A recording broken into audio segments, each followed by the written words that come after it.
Welcome to The Secret Witch Show, the podcast providing a safe and alchemical altar space of conversations which help powerful women escape a half-hearted, spiritless society and rediscover the freedom of living a wildly magical life. Every other week, we explore how to cast aside the wounds of shame, guilt, and fear connected with fully being yourself, so you can grant yourself permission to stop hiding, ground soulfully back into your body, illuminate your whole soul desires, tend your soul, rediscover and reclaim your powerful gifts, express your magic, and manifest your wildest alchemy. There's no better place to become who your heart longs to be. This is where we will guide you into liberation. I'm your host, Nicole Barton, and I'm so excited to dive in. Welcome, beauties. I have loved co-creating this episode with our special guest today. Before we dive in, I want to make a final invitation to our upcoming 6-week lunar journey. Beginning on the 17th of October, when the veil is thin between the two worlds, we are going to be taking a magical journey with a group of magical sisters in circle with self-healing with archetypal remedy Moon. This is all about self-healing the parts of us that fear our inner magic. It's for those secret witches who long to live your destiny as a healer. And this is a tender first step into embracing your inner self-healing power and gifts, healing the parts of you that doubt yourself, fear being judged as a lunatic, and don't feel safe, embracing your gifts. It's for those who want to reconnect to your feminine cycles and rhythms and reclaim your inner wise woman so that you can manifest a more magical life. We begin soon, so this is our last call. And if you're feeling a nudge to join us, check out nicolebarton.co.uk/lunar. There's loads of free resources. I've been talking loads about this. So if you're feeling the call, then do reach out if you've got any questions. If you would also like the free taster event to get a feel for the journey, message me privately on info@nicolebarton.co.uk or on socials. The links will be in the show notes. On The Secret Witch Show today, though, our guest is Nikki Van De Car. Nikki is the author of over a dozen books on magic and crafting, including the best-selling Practical Magic. She is an indigenous creator, focusing on exploring the ways in which stories inform how we understand the world and ourselves. She is a woman in search of magic in the crunch of the leaves and the scratch of a pencil, the brush of lips on a temple, and the sounds of voices raised in song. In this episode, myself and Nikki dive into shadow work and how our shadow can have us hiding ourselves and our inner witch, hence Secret Witch. With Nikki sharing her story of how she embraced her identity as a witch by befriending her shadow. We discussed the importance and therapeutic value in feeling our emotions, welcoming and accepting all, integrating our darkness, and dispelling the stigmas around our fear, guilt, and shame, especially for secret witches who want to become healers. We explored the integration of our shadow through self-illumination and how it can help us reclaim our wholeness and creativity. Nikki shared some practical methods, including a beautiful meditation ritual, working with symbols, and nature magic. Let's dive in. Welcome, Nikki. I have been so looking forward to this conversation. You are a super creatrix, can I just say, who's written so many books, so many magical, amazing books, I might add. And I've been really loving diving into some of them. And in particular, I've been enjoying your stance on shadow work, because there are so many secret witches out there who are living in fear of their darkness. And I think as we come into the perfect season for exploring darkness, we're heading into winter, at least in this part of the world, I think it's nice to make it welcoming, which you do. So I'm excited to dive into that with you. So welcome. Hello, thank you so much for having me. I'm so excited to be here. It's my pleasure. I was just sharing before we pressed record, the way I often like to start these kind of conversations is my kind of the premise of my healing modalities, that women's stories are so healing for other women. And I kind of say that people are like archetypal remedies for each other. And so my first invitation is if you would like to share a little bit more about your own journey, particularly with, I think people will be interested in like becoming a witch, because you boldly own like, I am a witch. And I think people will love to hear more about that.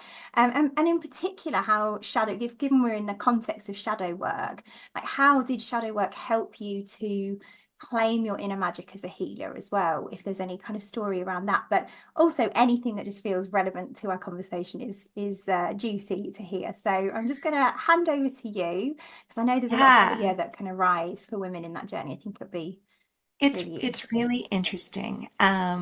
My first sort of witchy book, Practical Magic, came about because I'd been writing like knitting books at the time, and my editor just emailed me. I don't even know why she did, and she said, do you happen to know anybody? I want to do like a witchy book. Do you happen to know anybody who would be good for this?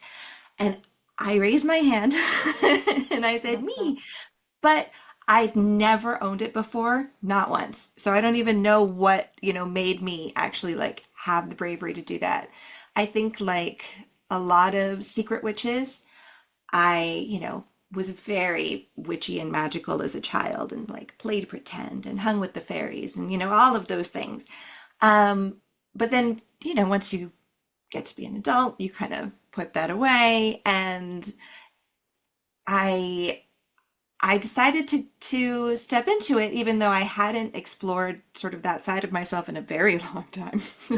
Mm. And I found through the process of writing that book, uh, I found that it really was still me.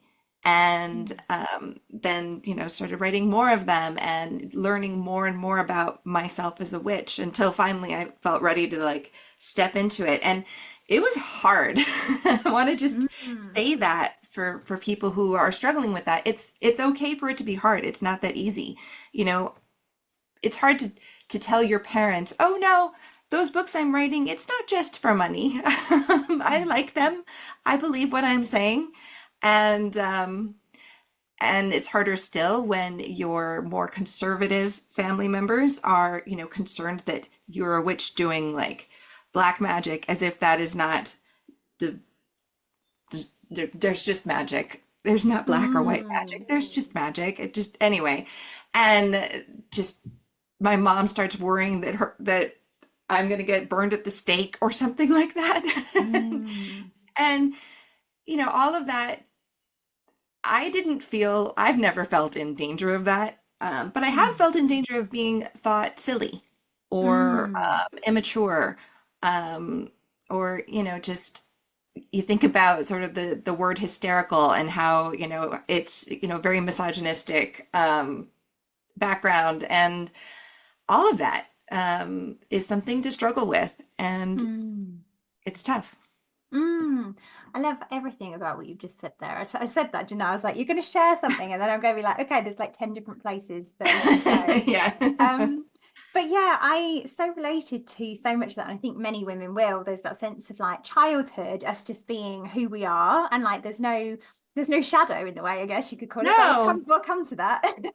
Yeah. Um, but what I loved was about what you were saying is, well, first of all, loved the magic of the fact that you were like, hey, I could write the book. Like that was so courageous. But also it sounds like what you're saying is as you were working with the witch, almost like as an archetype through the book, it was Yes. like she was revealing to you, like, okay, this is who you are. And I love that. And I Yeah. think that's that in many ways, that was my own journey as well. And it was like, okay, this is hard because we're working with the witch first and foremost. And I think she is a symbol of darkness. So she kind of like shows us all of our darkness, which is what we're here to talk about. But I just this feels like such a beautiful example of how this works in many ways. Yeah. It's it's true that there's shadow to it. And I think so. I'm gonna get on a high horse a little bit here. Mm. I get driven very crazy when it feels like we, and especially, women, are asked to stay relentlessly positive. You know, Mm. choose happiness, think good thoughts, stay grateful.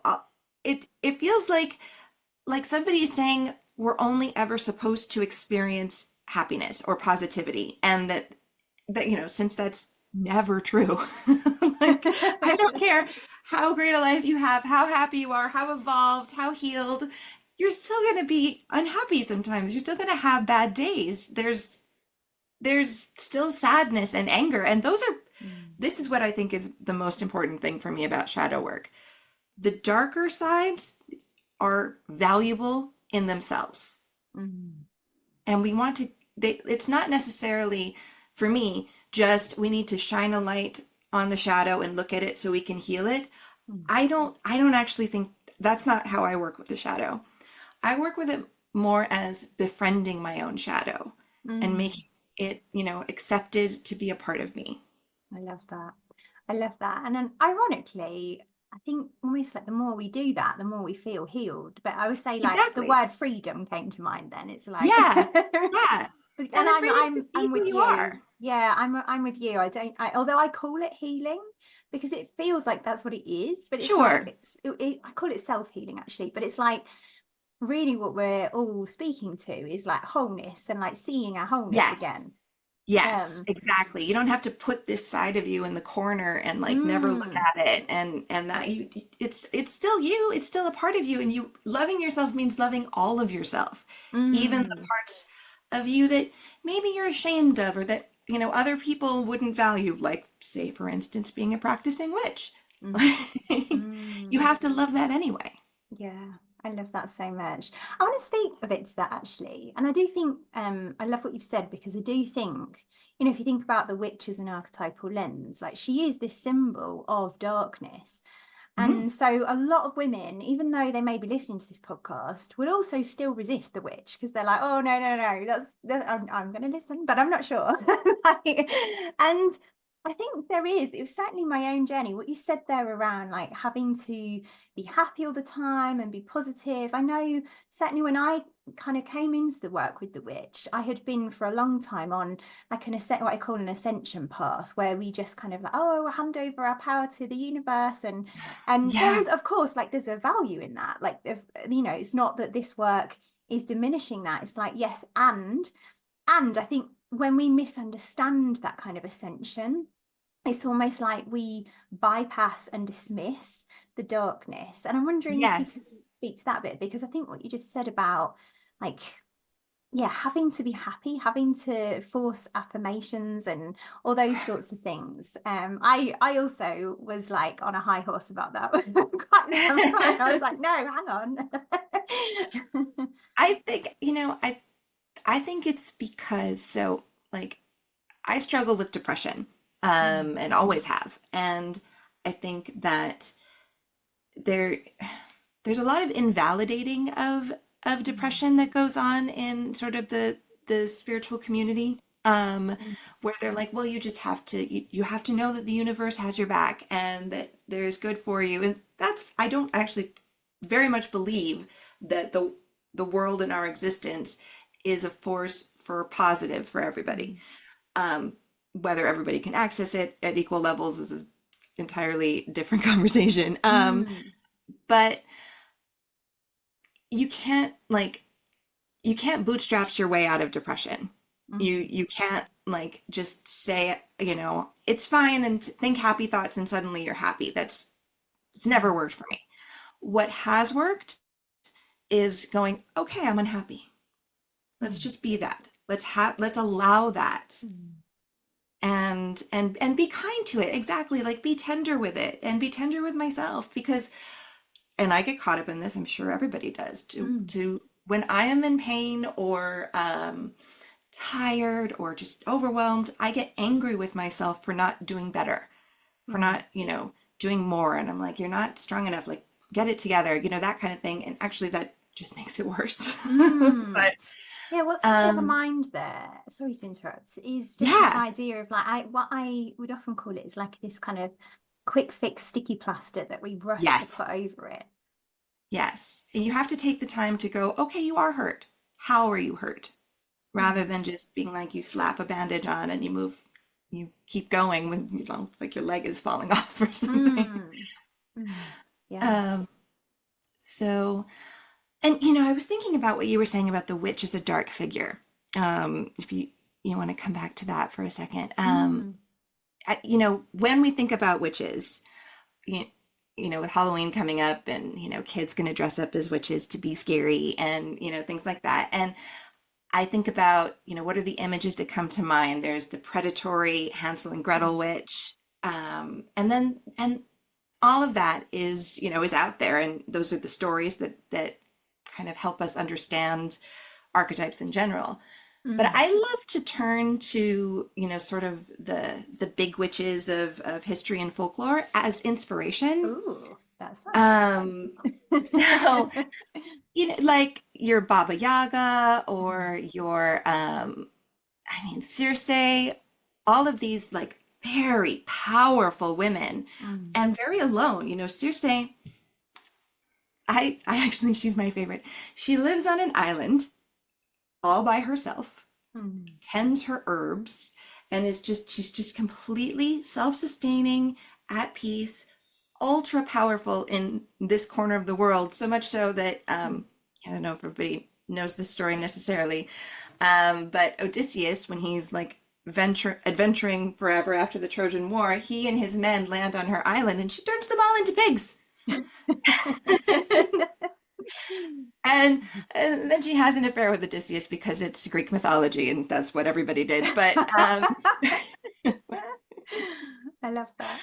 But she's an incredibly strong figure. And sometimes when I'm really struggling, I go and I form my own Circe sort of island as much as I can. So, like last weekend, actually, I booked a little tiny house, like in the middle where I just had a view of the ocean. And I stayed there by myself for 2 nights. I didn't leave it, I was just there. And I it love was that. great. It was just quiet and restful. Mm. I did a similar thing actually when I went to Stonehenge recently Oh, and then wow. went and had this little cabin in the middle of the woods with like a bath outside. So I was there Yes. with you. Oh, I love it. I can see it. Yeah, it was magical. But yeah, I love that, and I love that there's like the gold of the witch in many ways, and I've come to see that she Yes. has many different aspects, including the creatrix, as I was referring to you earlier, like the way that you created even just your books. Mhm. Like that's an aspect of the witch to be reclaimed when we are able to go into her darkness and be like, okay, That's maybe, exactly what I yeah, think. Like it yeah. in accessing your shadow, you are able to access your own creativity. If you're cutting off a part of yourself, and I think particularly a dark part of yourself, then Mm, you're cutting off your intuition and everything mm. that gives you, the ability to be creative and come up with something new. I love that. Yeah. And also the healer aspect of her, which is obviously what Yes. we're here to talk about, which many women who are listening to this will be interested in. So it's like what I'm hearing in what you're sharing, and it's very much kind of aligns with how I see the world. Is like when we cut off or disconnect from or just bypass or push down, let's say suppress our shadow, Mhm. is we miss all the gold that's available. Yeah, very much so. Mm, And I, I think you, in the same metaphor of you can't be a healer until you've healed yourself, I really do think that you can't access the full, the fullness of yourself to give to others unless you've accepted it all. You know, you have mm, you have to have you have to be integrated in who you are mm, in order to give more authentically. I mean, you can still give even if you haven't, worked mm. with your shadow. You can, still be of service to people, but it won't be fully you. I love that. Yeah. And the way I speak about that actually, it's a bit of a segue, but is that people are remedies. We were talking about this just before. And I think one of the principles of my work is like kills like. So, unless we've kind of done the work, it's harder for people to find us. If we're still kind of in our own Mm. darkness, it's almost like it's quite challenging to find us. But that's beside this conversation, really. What I would love to know is, I guess, to kind of talk to this a little bit, but like, why embrace our darkness, and what does what does it give us? I guess if we're not aiming for healing, like What's the benefit of it? Because I'm sure people Well, listening like, oh God, well, that sounds scary. it, Why would I do that? I mean, it doesn't have to be like, you go deep down into, like, and look at your worst memories and, your worst traumas and like sit with them. I actually don't necessarily find that very valuable. Just to, pain for pain's sake. It's more, for me, it's more about the emotions Mm, than like working with the trauma. I think, working with trauma mhm, is something that I don't, some people can certainly do it, on their own through shadow work. I don't want to say that they can't. I think that it's also a good idea to get professional, mm, assistance with that because it's hard. mm, So I guess when I was saying I don't know that shadow work is healing, it is. It's just that I don't know that it like I just didn't want it. I didn't want to form it as changing the shadow in any way or erasing it. I love that. Yeah. Um, Yeah. There's almost like yeah, I can't, there's something in that I'm trying to dig out in my mind. But I'm hearing you saying that it's about welcoming the darkness. yes, And what yes. does that free up in your mind? Like when you're talking about embracing and loving those parts of ourselves. And I liked what you said about the emotion rather than the actual direct wound. I think there's something in that almost like, yeah, I don't know. Yeah, it's gentler, I think. Mm, We yes. don't have to go in and like dig out the bullet with a knife. You can just be a little loving. Yeah. And and so I think the best example I can give is kind of for myself. So when I have frustrations with people like, my mom or, just the Mm, people that we all have frustrations with. mm, Um, and I think about the ways in which that bothers me, she bothers me, we butt heads, and then mm, I look at it and I'm going, I'm mad about this. And then I take a minute. But mm, I have to feel the anger before I'm able to mhm. take a minute. If I Love try to that. skip over the anger, I'm not going to see it. I'm not going to see Mm, what's on the other side of it. I love that. Yeah. So I I'm be hearing, angry. yeah, sorry, go Oh no, on. go ahead. No, I was just going to say, I'm hearing the word I would use is like self-illumination. It's like this Very golden much so. self-illumination. Yes. Mm, Yes. And not being, and so I don't get mad at myself for being mad. mm, Um, I be mad. I allow that. And then I go, oh, right. This is where that's coming from with her. mhm, And oh, look, my reactions aren't actually coming from what she's doing. It's coming from all of this other stuff that she pulls mm, out. And so then I'm able to kind of unpick the tangle that mm, we get into each with each other because we're all coming at any interaction with all of these other bits and pieces that we carry mhm, around with us. And I think it comes out more in certain relationships than others. mm. um, and Yeah. then on the other side I'm like, okay, that's all right. Mm, And I'm sort of, and then the anger, because I allowed it, I was able mhm. to like let it be. I love that. I Yeah. love that about anger because so many people, that is an emotion that I think people feel so much shame over. Yes. And when we start adding shame in on top of anger, it's never a good mix. No. And the thing about anger is fueling. Anger is Mm, passion. Anger can be creativity. It's mm, an incredible force. You don't want to use it against yourself. You don't want to use it against your loved ones, but you can use it to create. mm. Yeah, I love that. So love and creation is what we're talking about. I'm hearing those are the benefits. Yeah. Mm. I did wonder, actually, um, what your definition of shadow work is, because I think it's helpful to almost like define it. I know Carl Jung talks a lot about shadow work, and I'm just wondering if there's like Sure. a kind of almost like a definition that you have of it. Yeah, I mean, so I think of the shadow as the parts of ourselves that we try to hide from others, or Mm, sometimes from ourselves. So that's, the anger, the sadness, maybe the envy, just any of the yucky emotions that maybe we don't feel so good about. And Mm. the thing is, all of those can be fuel for change, healing, creativity, and power. I love the shadow. I really do. Mm. I love that. Um, just because I like, if I think if people are, witchy curious, there is a level of attraction to the darkness Mm. because that, of what the witch does and stands for. And so shadow, work and shadow magic is about leaning into that. Mm. Yeah, I love that. I love that so much. There's something that came to me then. Um, it's gone. I'll come back to it.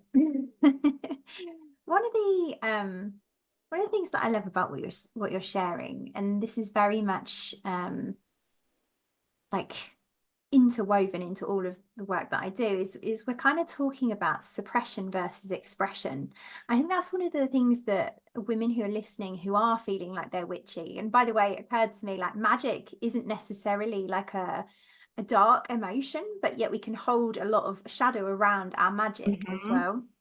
Um, but forgot where I was going with that question now. But it's about, like, for me, when we suppress ourselves, and even going into like our physical health, I feel like when we suppress our souls, that's when we can start to manifest physical things. And that was very much my own experience. Like whenever I have suppressed my emotions and like shadows, is when I have then kind of become ill or become like Mm. fatigued. Or so I think that's another, for me, I don't know whether that's something you've noticed, but it's certainly for me another reason why I do this work is to be in kind of that expression of health, and also even just to be more fully expressed in who I am. So I don't know Yeah. if that brings anything up for you to share around. It's not really a question. I'm good at this. I always a statement and they're like, where's the question, Nicole? Well, what it made me think of is sleep. So Mm, I have a terrible time sleeping. mm, Always have had, from when I was a kid, just really difficult time staying asleep or falling asleep. And I think that, in the darkness when I'm lying awake, I was just thinking about this the other day, how my thoughts and like the way that I examine things, I am such just a frightening and frightened person mm, in the night when I can't sleep. I am looking back on, embarrassing things that I did when I was 12, or mm, replaying conversations that I had with people, or freaking out about, this next coming problem, this worry, this person, that person, feeling and taking it all and dumping it on myself as if like you're just like this is my self-talk in the middle of the night. It's terrible. I feel You're like a this is worth, this is the witch. This is what right? the witch does, right? Yeah, she's kind of mean. Just all of it is on me. All of it is my fault. And then, morning comes and I'm going, whew, wow, that was a lot. Mm, mm, And when that starts happening, I know that I have not been doing a very good job with my shadow because that is mm, my shadow just experiencing mm, so much pain. mm, And like 'cause those are that's like the darkest, least cared for, least loved parts of myself that come out in the middle of the mm. night. I love that. It's almost like they'll rush into where there's space. Yes. And this is their time. It's like, you haven't been looking at me. I'm going to sneak in now. Right, Make exactly. you look. Yeah. And oh God, it's miserable. And so I'll wake up and I'll be like, okay. Time Mm, to time to do a little shadow magic. Time to like just reintegrate, give it some love because this is one of those things and we all know this. You don't do something once and it's fixed. mm. Self-love is not something where you're like, "Oh, I just gave myself that hug and now I am all better and I love myself." Depends who you talk to. Some people like. I have not found that to work. It's not Mm, a one, you want to do something once and it's done. It's a practice. Yeah. So It feels to me, like I would say it's something we live into. It's like an ongoing journey of self-illumination. Like we're never going to yeah. be healed, like healed. Like it feels like it's just something that when we're working with that and really just loving all these pieces of us that we've shamed, it's like an ongoing reclamation of those pieces, it feels to me. Absolutely.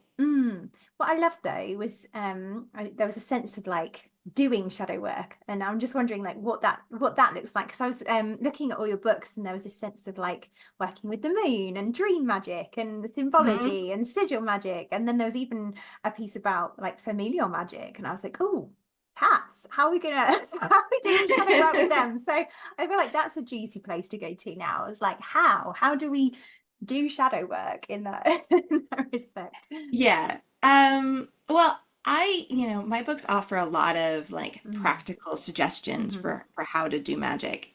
Um, at the same time, I think that, shadow magic can be like working in the garden and thinking about things. Mhm. And, I love just that. it really can. Yeah. But sometimes if you're just kind of getting started and like accepting yourself as a witch, there's a way in which sort of the trappings of a spell can Mhm. can make that process work a little better. If I'm holding this crystal in my hand, that's grounding me into my intention Mhm. for what I am doing right now in this. And like you don't need any of these things, but they Mhm. help. I love And they that. help. I love that so much.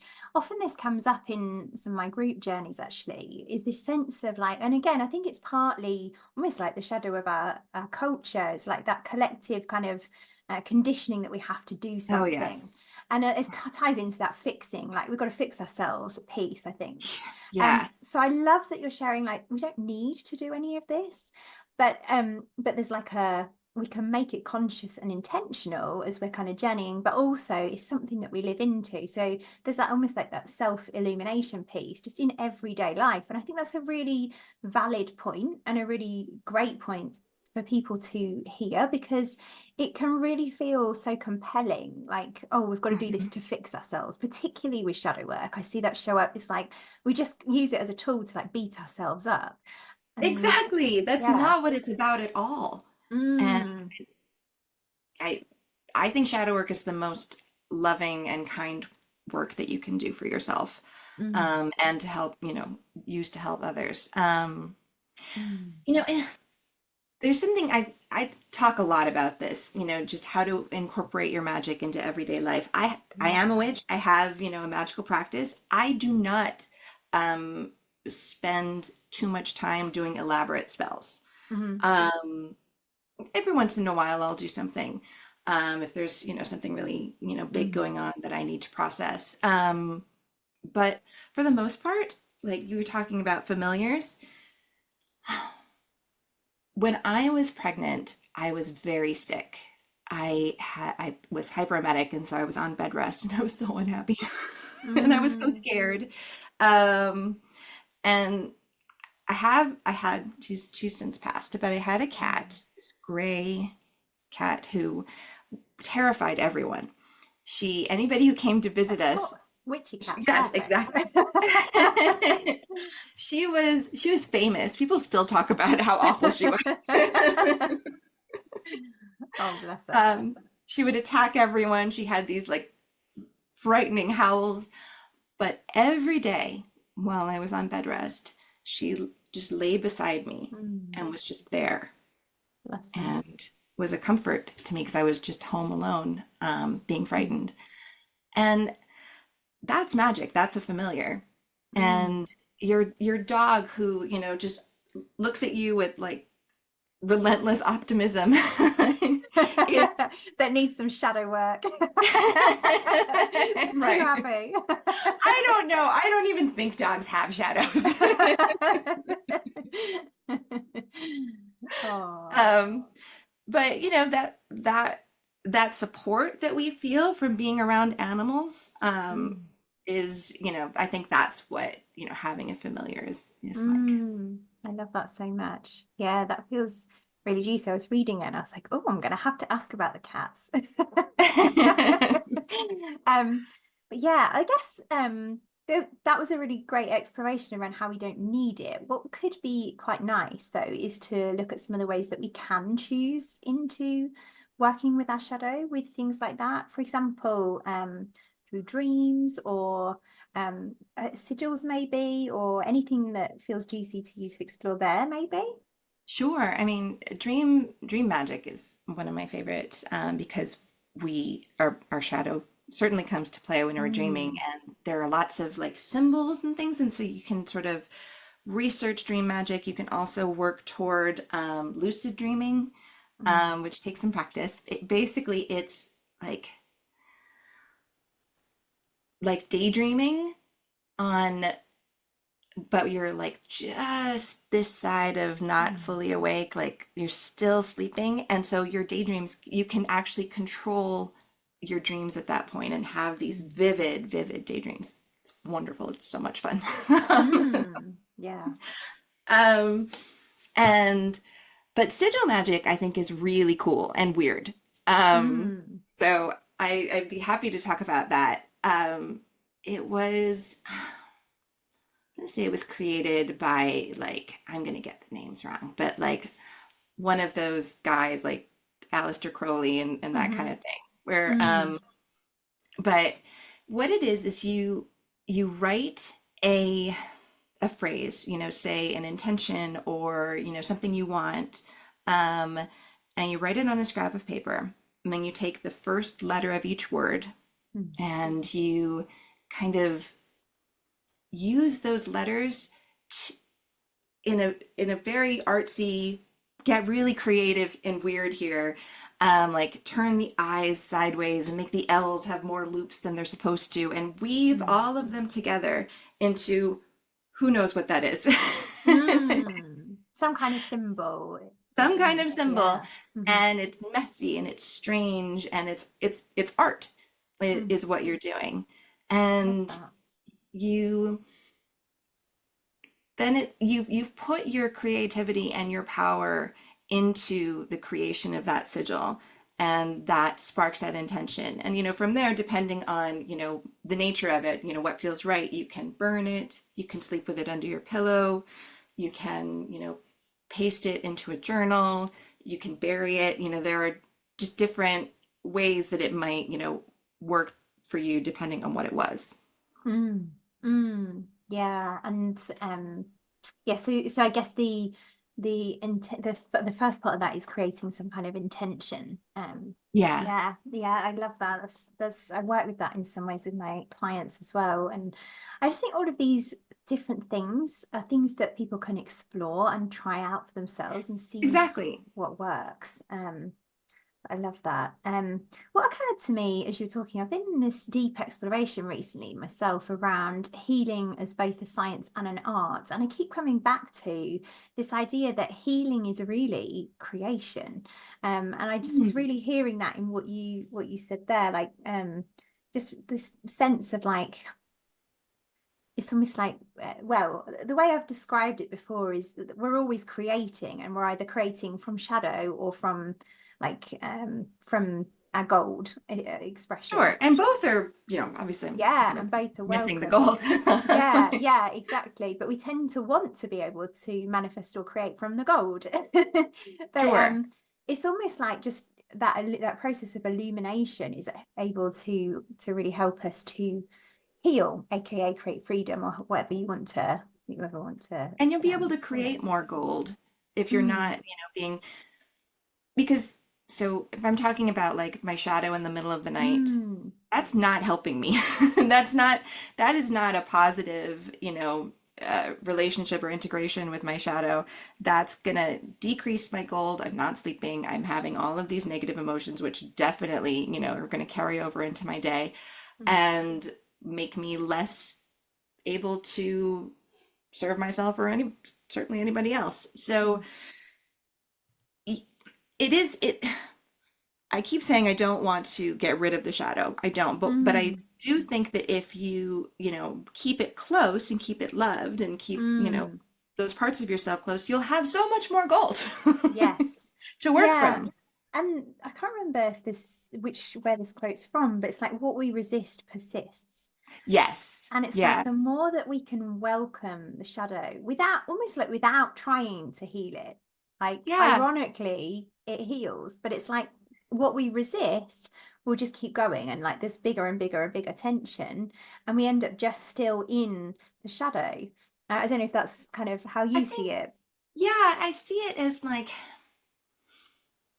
there's a way in which healing, when you're going to the shadow and you're like, be better, just be better. Like, that's not healing, even if that's our intention. It's like somebody, when you're upset or you're panicking and somebody going, don't panic, you're like, oh, okay, good, solved. I definitely won't panic now that you've told me not to. Exactly. You have to treat your shadow like somebody who is already panicking, and go, okay, it's okay. It's okay. And give them the time to calm down. I love that. One of the questions I know I get asked a lot by secret witches is, well, okay, we get that like there's darkness here and we want to love it and we want to welcome it, but then they're like, well, how? How do we love ourselves? How do we, like, what does that look like? And I'm wondering if you can just speak to that a little bit. The greatest advice that I was ever given for that is just imagine it's somebody else. So, like, okay, I'm feeling all of this anger, all of this jealousy and envy. And imagine if that's your best friend feeling that way or going through that. Does that make you hate her? Does that make her a bad person? And, or do you understand where it's coming from because of all of the things? Like, if you can, it's so funny, like, do unto others as we would have done unto ourselves. The truth is, I think that I at least am so much kinder to other people than I am to myself. And so I have to take that part of me and put it over there and pretend that it's my best friend. And that's when I can be like, oh, right, if it were her feeling that way or behaving that way, I would have so much compassion. I love that. I think that's really gorgeous. That's definitely a gem of the conversation so far. But the other thing I have often advised women to do as well is if they've got children, like imagine it's your child, like how would you speak to them? And then they often go, okay. Not like I was speaking to myself. No, you've never talked to, oh God, the things I say to myself, I would never say them to anybody else. I know, it's wild, isn't it? I love that. There was something else that occurred to me, and I don't know if this is quite how you see it, but in your book, Forest Magic, I was reading, it talks about like communion with nature, and almost like the sense I was getting from it, and I might be completely wrong about this, but it's almost like the sense of like the spirits of the wild. And it reminded me of this, what I was talking about, how like everything is a remedy. So like the cats are a remedy, like they're mirroring the things back to us. And like symbolism kind of holding a mirror to aspects of us that are maybe in shadow, or and I'm just wondering if you've got anything to add around like working that way with shadow. Oh God, I mean, I think nature magic and forest magic is the most powerful magic that there is. I'm lucky enough to live in a forest, but I didn't always. I lived in New York City for a long time, and I was still a practicing forest witch then, because I would make for my kids. My kid was really little then, and we would go to the park, and all their friends would want me to make them like a little dandelion crown, and that was what I would do, and I would make them all dandelion crowns, and every time they got a crown, that was their signal. They could go off and play, and they had these like elaborate games that I didn't even understand really, but like so much imagination.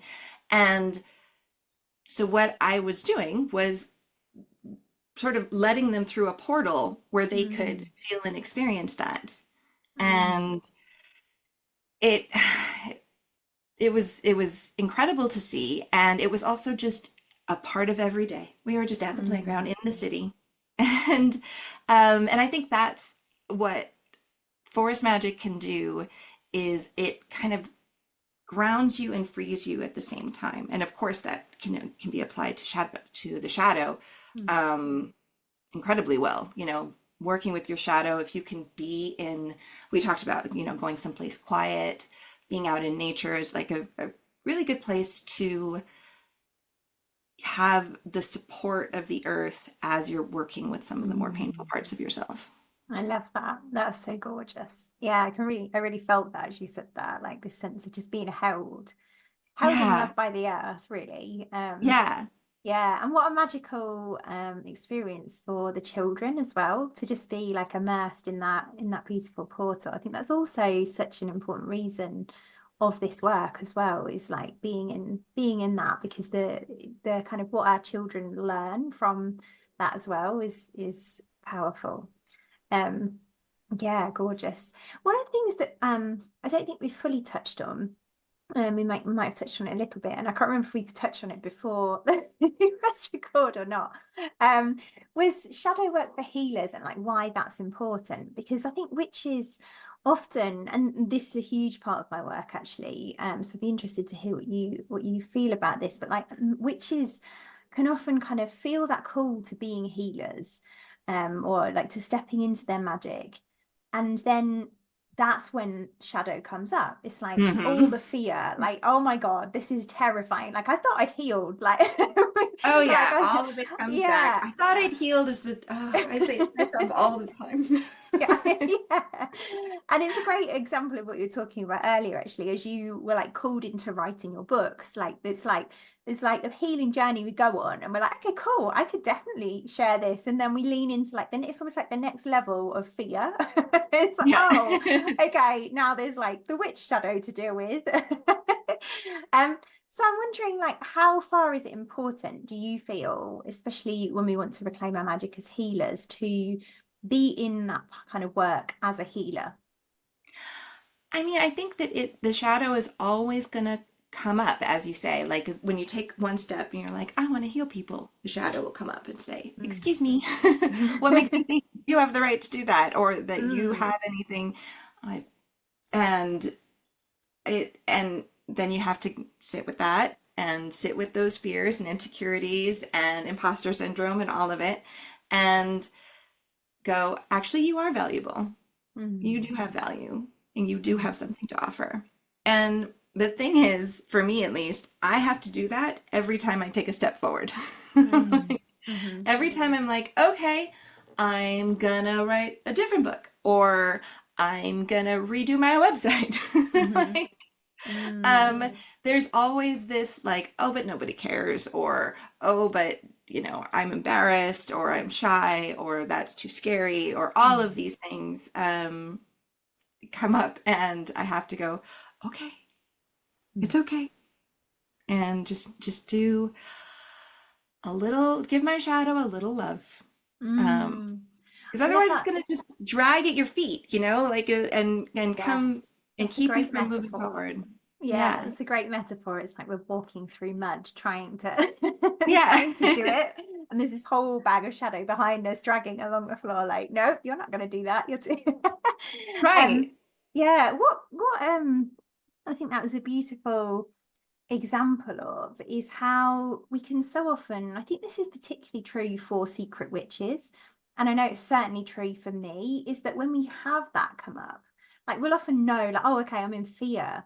And we'll kind of go and outsource maybe to other healers, which is nothing wrong with, because I always say, like, if you're going to another healer, they're kind of giving you an activation, and then it's our work to go away and kind of work with shadow magic to be able to see what's going on there. But I think it's almost like this sense, and it's almost like the shadow of the healing world.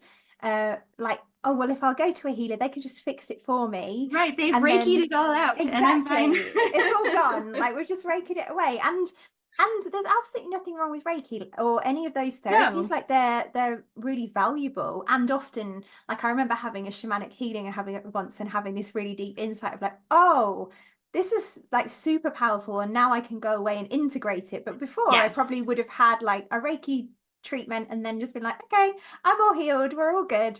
Um, Exactly. It's just how you said, like these treatments, these like healing practices that, people can do for us, they get us started. But if unless we keep going with it, it's just going to stop. And eventually, like it's Mm. like rolling something up a hill. If you don't keep going with it, it's just going to roll all the way back down. Yeah, I love that. And I think that stood out to me particularly because I think for me, the shadow work and the archetypal work is the thing that makes healing accessible for ourselves. It's like Hmm. we can really learn how to heal ourselves if we just learn how to interact with shadow magic, as you call it. Like if we can learn to work with that, like that gives us the power to be able to heal ourselves. And I think that's one of the most beautiful things that we can give to ourselves, really. Yeah, yeah.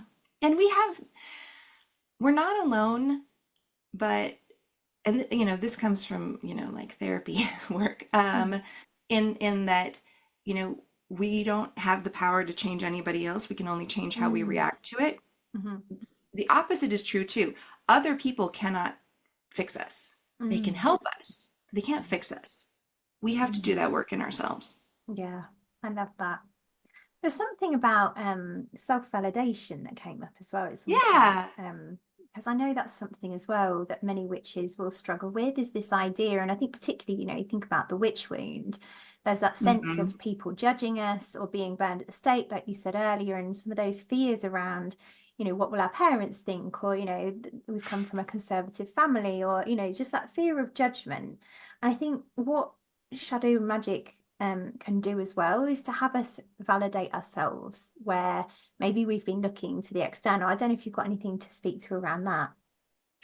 Yeah, I mean, particularly as, when it comes to something that is still very triggering for a lot of people, like, claiming the title of witch, for a lot of people, you're not going to get validation for that. Mm, They're not going to understand it. They're not going to embrace it.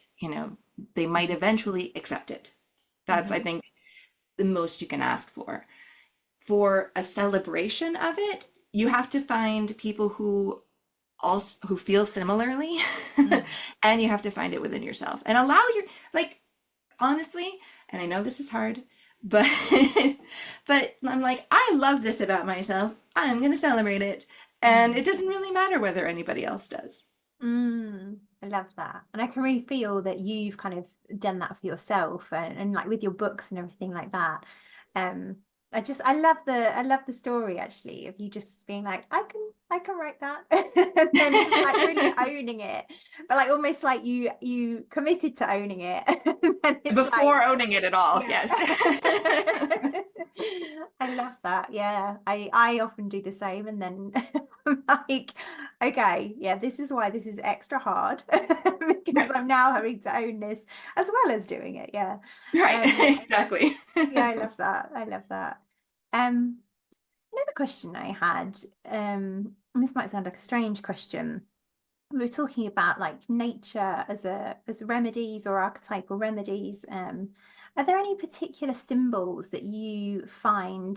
And I don't know if this is something that you can necessarily answer even, because it may not be something you've ever thought about, but are there any particular remedies in nature that you have found to be serving symbols for women who are magical? Um, I mean, I don't have a lot of these answers right at my fingertips, but there are certain like plants and, Mm, herbs and that kind of thing that work really well with the shadow. I love teas or, mm, making, salves or balms, and, lavender certainly comes to mind as a mhm, really, good one for sort of so gently and lovingly opening up your intuition. mm, And it also, there are so many that different herbs do different things, but it's about the intention you bring. So I was just mm. thinking about working with rose, which is love, but you can use that as well. Mm. I love that you Because said rose because that is actually one of the remedies that I serve. oh yeah. So for secret witches, I think it's such an important one. I So totally obviously, agree, Rose yeah. Rose has her way. She's like, I'm going to be involved in this conversation.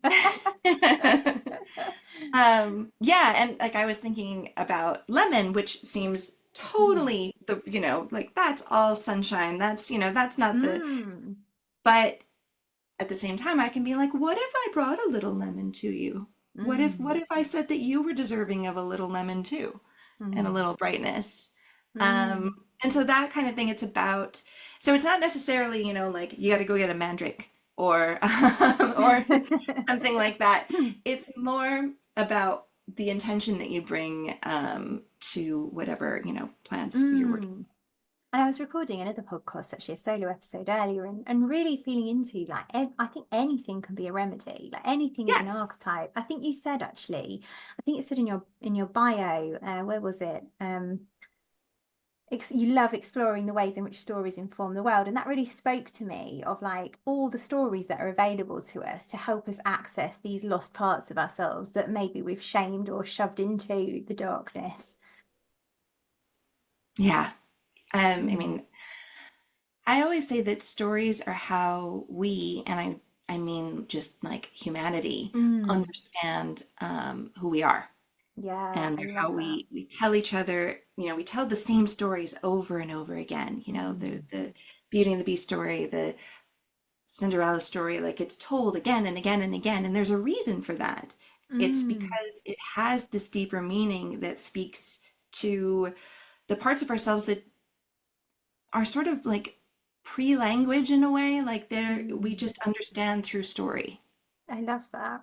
That's so beautiful. And really has that kind of archetypal piece to it, which I Oh just love. yes. Yeah, Yeah. I love that so much. Mm. Are there anything, is there anything practical? Because I think we're probably coming up near to time now. And I often kind of towards the end talk about practical things. I know we've talked about a few things already, but is there any kind of ritual or spell for helping women to connect more deeply to themselves that's maybe like your favorite or something like that? I have I want to see how long it is first, so you might need to trim this down. um, I have a little meditation for Ooh, befriending the shadow that could be good. I love that. I think I have that exact same book here next to me. Yes. Okay. That one. I'm gonna try and summarize because it's a little long.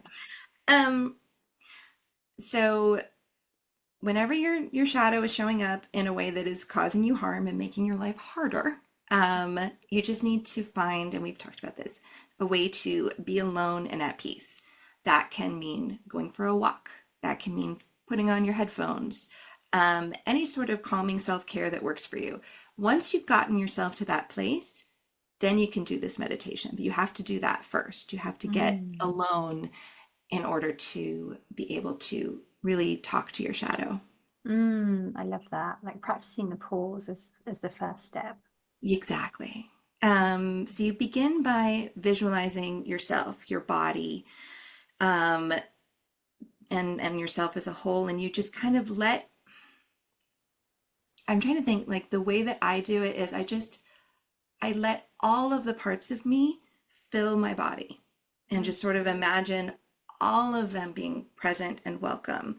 And so my physical, my mental, and emotional self. And then I let it, kind of expand and, imagine myself, the energy that is me sort of expanding outward. mm, Once I'm holding that and I have that sort of strength, I think about the moment that brought me here. Whatever made me angry or sad or upset with myself or shamed or any of that. And I let myself feel it, mm, um, which is different from feeling it before you take this pause and mm, before you do this, because now you have the strength to mm, hold it and more. And what it is these emotions and experiences are a part of you, but they're not all of you. You mm, have all of this other stuff. And, if you can, now start to unpick it, look back to what caused the trigger. You might not be able to do that right now, and that's okay. It's more about being open to what comes and allowing it. And then once you've kind of figured, like, picked through what happened, I like to imagine sitting next to my shadow, sitting mm, next to the parts of myself and just kind of holding hands and mm, saying, we're together, we're friends. And then I kind of imagine the shadow coming back in and being a part of me. And then once I feel settled and at peace, that's sort of the end of the meditation. Mm, that is really gorgeous. I was always like wanting to close my eyes then, but I was like, "Oh, she's gonna going off into another world." But that's so gorgeous. And what also struck me as you were sharing that, and you were talking about the different parts of you, I think one of the parts that often comes up when we are feeling our wounding is the inner child. And we haven't actually mentioned that. And I think it's important too, because I think that's so often where Where our wounds wounding are. is coming Yeah. from. So I just felt to honor her. Yeah. There's a little bit inner For child for all sure. of us. But yeah, that is so, so beautiful. I'm gonna put, what page is that on? Is it in Shadow Magic? It is. It's quite early. It's in chapter 1. Yeah. I'm gonna go. I think I did see it earlier actually, but yeah, that's gorgeous. Wow, that's a really gorgeous way to end. You've got a book coming out soon, haven't you, on the Wheel of the Year? And I'm just wondering if you can speak a little bit to that, because I guess, you know, there's the seasonal aspect of that as Yeah. well, with like working with the dark. So Yeah, it just came out. Or there are two of them, so it's a little confusing. They're both called Wheel of the Year. One of them is a picture book for kids, and it's about sort of incorporating the pagan Sabbat and celebrations of the season, and doing that as a family. So that was really fun. And then the Wheel of the Year, the adult book, is it's an almanac sort of, where it's got, you know, a weekly ritual and then a celebration around each of the Sabbats. So we've got Yule and Litha, you know, and all of those. And what it was meant to do, you know, I talked about how I like bringing magic into everyday life. What it was meant to do is create sort of a planner for people to be magical and like get them really started on doing these practices and rituals. They're all just suggestions, and you know, but the idea was sometimes you don't know how to make this a part of your life. You're like, I am a witch. There I go. I don't feel any different now. I still have to go to work. I still have to get stuck in traffic, you know, and it's hard to feel that sense of, you know, primal power when, you know, you're grocery shopping. So this book was meant to kind of support how you can be a witch and be magical, even at the same time as you know, live your more mundane life. I love that so much. It always strikes me as there's like lots of different practices to get a feel for what feels aligned for you as well. Yes, absolutely. There are, you know, so many different modalities, and just you can kind of explore what works for you. Whilst also harnessing like the wheel of the year and the different Yeah. seasons. And ooh, that sounds magical. I love that. Well, congratulations on two books, you. two new books. Also, I'd love to ask you before we complete where people can find you, so that and we'll put this on the show notes as well, but just so that people can follow you if they want to. Yeah, I'm on Instagram at Nikki Van De Car, and you can find my website at nikkivandecar.com. Very Perfect. straightforward.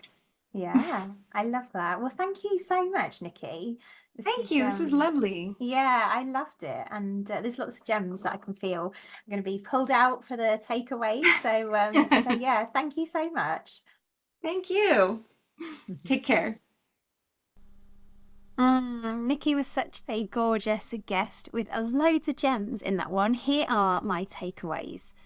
Shadow work involves acknowledging and befriending the darker aspects of ourselves rather than trying to eradicate them.